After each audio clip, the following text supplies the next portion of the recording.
ಹೊಸಪೇಟೆ ತಾಯಿ ಮತ್ತು ಮಕ್ಕಳ ಆಸ್ಪತ್ರೆಯ ದುಸ್ಥಿತಿ. ವರ್ಕ್ ಆಗ್ತಾ ಇಲ್ಲ ಎಸಿ, ತಿರುಗ್ತಾ ಇಲ್ಲ ಫ್ಯಾನ್. ಬಿಸಿಲಿನ ಝಳಕ್ಕೆ ಬಾಣಂತಿಯರು ಅಲ್ಲಿ ಸಂಕಷ್ಟವನ್ನ ಅನುಭವಿಸ್ತಾ ಇದ್ದಾರೆ. ಹೆರಿಗೆ ಆಸ್ಪತ್ರೆಯಲ್ಲಿ ಬಡವರಿಗೆ ಅನುಕೂಲ ಆಗಲಿ ಅಂತೇಳಿ ಸರ್ಕಾರ ಒಂದಿಷ್ಟು ಹಣವನ್ನು ಸುರಿದು ಮಾಡಿರುತ್ತೆ. ಆದರೆ ಅಲ್ಲಿನ ಅವ್ಯವಸ್ಥೆಗಳು ನೋಡಿ, ಅದು ಆ ಕಡೆ ಬಿಸಿಲು ಬೇರೆ ಜಾಸ್ತಿ. ಬೇಸಿಗೆ ಸಂದರ್ಭದಲ್ಲಿ ಅಗತ್ಯವಾಗಿ ಫ್ಯಾನ್ಗಳು ಬೇಕು, ಎಸಿ ಬೇಕು, ಲಕ್ಷ ಲಕ್ಷ ಖರ್ಚು ಮಾಡಿದ್ದಾರೆ. ಆದರೆ ಪ್ರಯೋಜನ ಏನು? ಕೆಟ್ಟ ಹೋಗಿದೆ ಎಸಿ ಮತ್ತೆ ಇರುವಂಥ ಫ್ಯಾನ್ಗಳು. ಕೆಲವು ಕಡೆ ಫ್ಯಾನ್ ಇದೆ, ಜೋರಾಗಿ ತಿರುಗಲ್ಲ, ಅದರಿಂದ ಯೂಸ್ ಇಲ್ಲ, ಗಾಳಿ ಬರಲ್ಲ. ಇನ್ನು ಕೆಲವೆಡೆ ಫ್ಯಾನ್ ಇಲ್ಲ, ಸಂಕಷ್ಟ. ಹೆರಿಗೆಗೆ ಯಾರು ಬರ್ತಾರೆ ಪಾಪ ಫ್ಯಾನ್ ಕೂಡ ಖರೀದಿ ಮಾಡ್ಕೊಂಡು ಬರಬೇಕು. 3,000 4,000 ಎಲ್ಲ ಕೊಟ್ಟು ಹೊಸ ಫ್ಯಾನ್ ಖರೀದಿ ಮಾಡ್ಕೊಂಡು ಬರ್ತಾ ಇದ್ದಾರೆ. ಬಾಣಂತಿಯರು ನವಜಾತ ಶಿಶುಗಳಿಗೆ ಬಿಸಿಲಿನ ಬೇಗೆ ತಟ್ಟುತ್ತಾ ಇದೆ. ಅಧಿಕಾರಿಗಳು ಏನು ಮಾಡ್ತಾ ಇದ್ದಾರೆ? ಹಾಗಾದ್ರೆ ಜನಪ್ರತಿನಿಧಿಗಳು ಆ ಭಾಗದಲ್ಲಿ ಏನು ಮಾಡ್ತಾ ಇದ್ದಾರೆ? ಈ ದುಸ್ಥಿತಿಯನ್ನ ಕಂಡ ಮೇಲೂ ಕೂಡ ಅದನ್ನ ಸರಿಪಡಿಸುವಂತ ಗೋಜಿಗೆ ಯಾಕೆ ಹೋಗ್ತಾ ಇಲ್ಲ? ನೋಡಿ, ಎಸಿ ಹೆಸರಿಗಿದೆ, ಬಹುಶಃ ದಾಖಲೆಗಳಲ್ಲಿ ತೋರಿಸ್ಬೇಕಲ್ಲ, ಅದಕ್ಕೆ ಈ ರೀತಿ ಹಾಕ್ಸಿದ್ದಾರೆ ಅಂತ ಕಾಣಿಸುತ್ತೆ. ಆದರೆ ಅದು ಕೆಟ್ಟ ಹೋಗಿ ಸುಮಾರು ದಿನ ಆಗಿದೆ. ಅದನ್ನ ರಿಪೇರಿ ಮಾಡಿಸುವಂತ ಗೋಜಿಗೆ ಹೋಗಿಲ್ಲ ಸಂಬಂಧಪಟ್ಟವರು. 60 ಹಾಸಿಗೆಗಳ ತಾಯಿ ಮತ್ತು ಮಕ್ಕಳ ಆಸ್ಪತ್ರೆ ಅದು. ಈಗ ಮನೆಯಿಂದನೇ ಕೆಲವರು ಫ್ಯಾನ್ ತರ್ತಾ ಇದ್ದಾರೆ, ಕೆಲವರು ಅನಿವಾರ್ಯ ಅಲ್ಲೇ ಖರೀದಿ ಮಾಡ್ತಾ ಇದ್ದಾರೆ.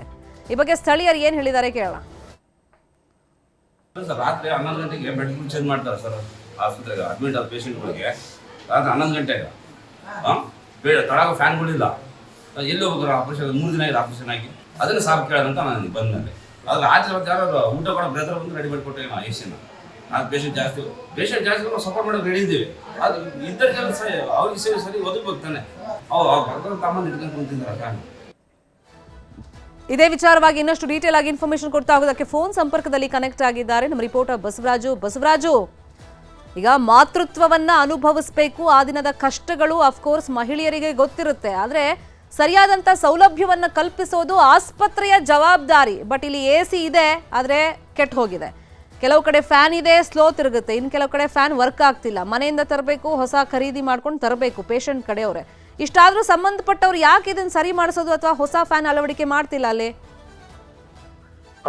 ಖಂಡಿತ ಶರ್ಮಿತಾ, ಇದು ವಿಜಯನಗರ ಜಿಲ್ಲೆಯ ತಾಯಿ ಮಕ್ಕಳ ಆಸ್ಪತ್ರೆಯ ಪರಿಸ್ಥಿತಿ. ಇಡೀ ಆ ವ್ಯವಸ್ಥೆಯ ನಿರ್ಲಕ್ಷ್ಯಕ್ಕೆ ಯಾವ ರೀತಿಯಾಗಿ ನವಜಾತ ಶಿಶುಗಳು ಮತ್ತು ಬಾಣಂತಿ ಮಹಿಳೆಯರು ತೊಂದರೆ ಅನುಭವಿಸ್ತಾರೆ ಅನ್ನೋದಕ್ಕೆ ಒಂದು ಉದಾಹರಣೆ ಅಂತ ಹೇಳ್ಬೋದು. ಯಾಕೆಂದ್ರೆ ಅಲ್ಲಿನ ಜಿಲ್ಲಾ ಆರೋಗ್ಯಾಧಿಕಾರಿಗಳಾಗಿರ್ಬೋದು, ಜೊತೆಗೆ ಸ್ಥಳೀಯ ಜನಪ್ರತಿನಿಧಿಗಳ ನಿರ್ಲಕ್ಷ್ಯ ಎದ್ದು ಕಾಣ್ತಾ ಇರ್ತಕ್ಕಂಥದ್ದು. ಯಾಕಂದ್ರೆ ಪ್ರತಿ ತಿಂಗಳಿಗೆ 1,000 ದಿಂದ 1,500 ಕೂಡ ಈ ಒಂದು ಆಸ್ಪತ್ರೆಯಲ್ಲಿ ಕೂಡ ಹೆರಿಗೆ ಕೂಡ ಆಗ್ತಾ ಇರ್ತಕ್ಕಂಥದ್ದು.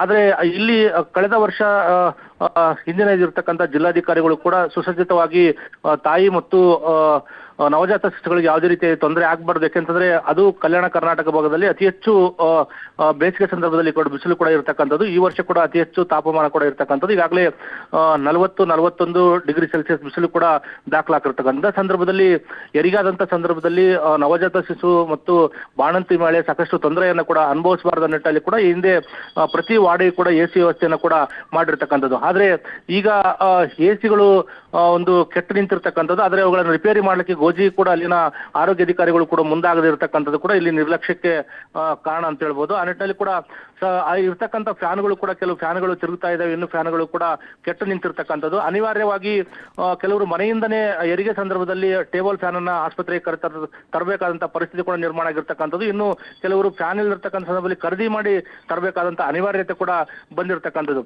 ಸಾಕಷ್ಟು ಬಾರಿ ಸ್ಥಳೀಯರು ಕೂಡ ಅಲ್ಲಿನ ಜಿಲ್ಲಾ ಆರೋಗ್ಯಾಧಿಕಾರಿಗಳ ಗಮನಕ್ಕೆ ತಂದ್ರು ಕೂಡ ಅವರು ಇದ್ರ ಬಗ್ಗೆ ಯಾವುದೇ ಒಂದು ಗಮನ ಕೂಡ ಕೊಟ್ಟಿಲ್ಲ. ಯಾಕೆಂತಂದ್ರೆ ಈಗಾಗಲೇ ಮಾರ್ಚ್ ಏಪ್ರಿಲ್ ಮುಗಿತು, ಮೇ ತಿಂಗಳ ಕೂಡ ಇರ್ತದೆ. ಮೇ ತಿಂಗಳಲ್ಲಿ ಕೂಡ ಅತಿ ಹೆಚ್ಚು ಬಿಸಿಲು ಕೂಡ ತಾಪಮಾನ ಕೂಡ ಇರ್ತಕ್ಕಂಥದ್ದು. ಜನರು ಹೊರಗಡೆ ಬರಲಿಕ್ಕೆ ಕೂಡ ಕಷ್ಟಪಡ್ತಕ್ಕಂಥ ಸಂದರ್ಭದಲ್ಲಿ ಅಲ್ಲಿ ಬಾಣಂತಿ ಮಹಿಳೆಯರು ನವಜಾತ ಶಿಶುಗಳು ಯಾವ ರೀತಿಯಾಗಿ ತೊಂದರೆ ಅನುಭವಿಸ್ತಾರೆ ಅನ್ನೋದು ಕೂಡ ನೋಡ್ಬೇಕಾಗಿದೆ. ಆ ನಿಟ್ಟಲ್ಲಿ ಇಲ್ಲಿ ಆರೋಗ್ಯಾಧಿಕಾರಿಗಳ ನಿರ್ಲಕ್ಷ್ಯ ಕೂಡ ಹೆಚ್ಚು ಕಾಣ್ತಾ ಇರ್ತಕ್ಕಂಥ. ಯಾಕಂತಂದ್ರೆ ಒಂದಲ್ಲ ಎರಡಲ್ಲ ಈ ಹಾಕಿರ್ತಕ್ಕಂಥ ಎಲ್ಲಾ ಎಸಿಗಳು ಕೂಡ ಕೆಟ್ಟು ನಿಂತಿರ್ತಕ್ಕಂಥದ್ದು. ಅವುಗಳನ್ನ ಇದುವರೆಗೆ ರಿಪೇರಿ ಮಾಡಲಾರದೆ ಹಾಗೆ ಬಿಟ್ಟಿರ್ತಕ್ಕಂಥದ್ದು ಕೂಡ ಇಲ್ಲಿ ಆರೋಗ್ಯಾಧಿಕಾರಿಗಳ ನಿರ್ಲಕ್ಷ್ಯ ಎದ್ದು ಕಾಣ್ತಾ ಇರ್ತಕ್ಕಂಥ ನಿಟ್ಟಲ್ಲಿ ಕೂಡ ಸ್ಥಳೀಯರು ಕೂಡ ಸಾಕಷ್ಟು ಆಕ್ರೋಶವನ್ನು ಕೂಡ ವ್ಯಕ್ತಪಡಿಸ್ತಾ ಇದ್ದಾರೆ. ಶರ್ಮಿತಾ, ಫಾಲೋ ಅಪ್ ಮಾಡೋಣ ಸುದ್ದಿನ. ಥ್ಯಾಂಕ್ ಯು ಬಸವರಾಜು, ಈ ಕ್ಷಣದ ಮಾಹಿತಿಯನ್ನು ಕೊಟ್ಟಿದ್ದಕ್ಕೆ. ಈಗ ಇಲ್ಲಿ ಲಕ್ಷ ಲಕ್ಷ ಖರ್ಚು ಮಾಡಿದ್ದಾರೆ, ಇಲ್ಲ ಅಂತಲ್ಲ.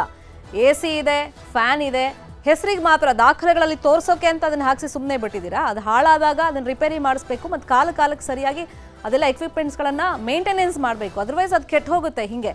ಈಗ ಬಾಣಂತಿಯರಿಗೆ ನವಜಾತ ಶಿಶುಗಳಿಗೆ ಕಷ್ಟ ಆಗ್ತಿದೆ, ನಿಮ್ಮನೇಲೇ ಈ ಸಮಸ್ಯೆ ಆಗಿದ್ರೆ ಅಥವಾ ನಿಮ್ಮ ಮನೆಯ ಹೆಂಗಸರಿಗೆ ಈ ಸಮಸ್ಯೆ ಆಗಿದ್ರೆ ಸುಮ್ಮನೆ ಇರ್ತಿದ್ರಾ ನೀವು? ತಕ್ಷಣಕ್ಕೆ ಏನು ಬೇಕು ಅದನ್ನು ಮಾಡ್ತಾ ಇದ್ರಲ್ವಾ? ಯಾರೋ ಬಡವರಿಗಾಗಿದೆ ಅಂತ ಸೈಲೆಂಟ್ ಆಗಬೇಡಿ. ದಯವಿಟ್ಟು ಏನು ಫೆಸಿಲಿಟಿ ಬೇಕೋ ಅದನ್ನು ಕಲ್ಪಿಸ್ಕೊಡಿ. ಸುದ್ದಿಯ ಫಾಲೋಅಪ್ ಅನ್ನು News 18 ಮಾಡುತ್ತೆ.